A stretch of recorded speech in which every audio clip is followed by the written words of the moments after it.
for the beginning of the movie where it shows her successful cloning process, we had two replicas that were built. One of Ripley as a full-grown woman, and then one as a child of somewhere around 10 years old.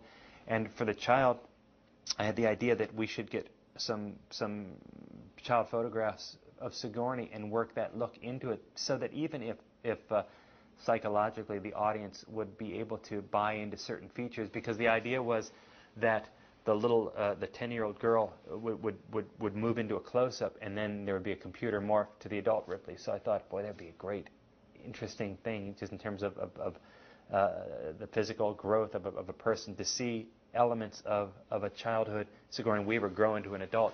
So we had a lot of photographs that Sigourney sent us, and then we had casting find us a little girl who was somewhat close, and we did body and head impression, and then we resculpted it.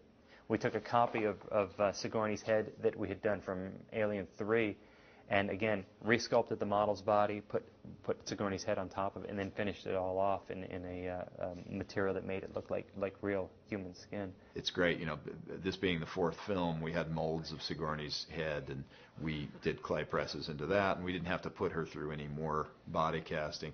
Got a body double in, cast her body, grafted the head on, did the resculpting we needed, and then produced the body replicas in silicone, which were then airbrushed and detailed so that they look very realistic.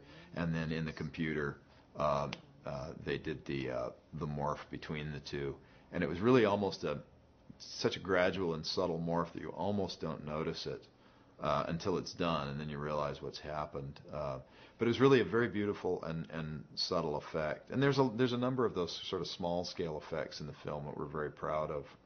When we did all of the aborted Ripley clones, we had a lot of freedom in determining what the stages would be of each one, and it was never meant to show a progression. There was never any relationship from one to the next, except that we did decide that it would be nice to show that with each successive attempt, that the results got further grown, larger in size.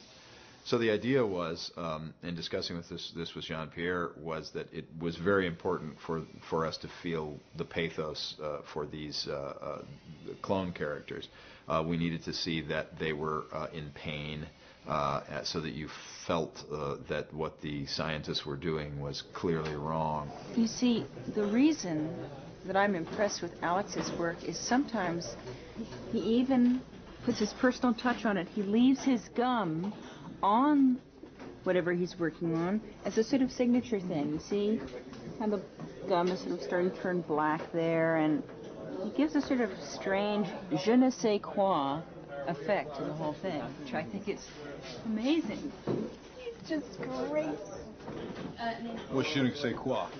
And then I think the number 7 clone was the most elaborate of them, because it did involve a makeup on Sigourney.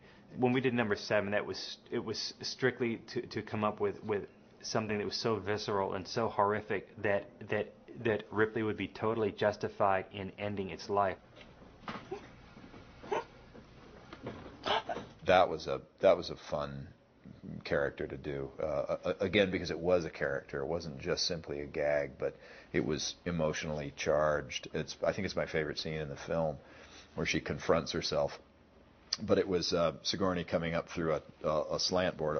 She was on a slant board, and her head was coming up through a hole in the table, and we blended a silicone body onto her that was mechanized, and it was able to breathe.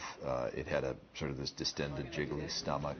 And then bring it. I just grab it in the most practical way. I don't know what that is. We had to make it so clear in such a short moment of time on screen that this thing should not be alive, that it shouldn't have to live another moment, so that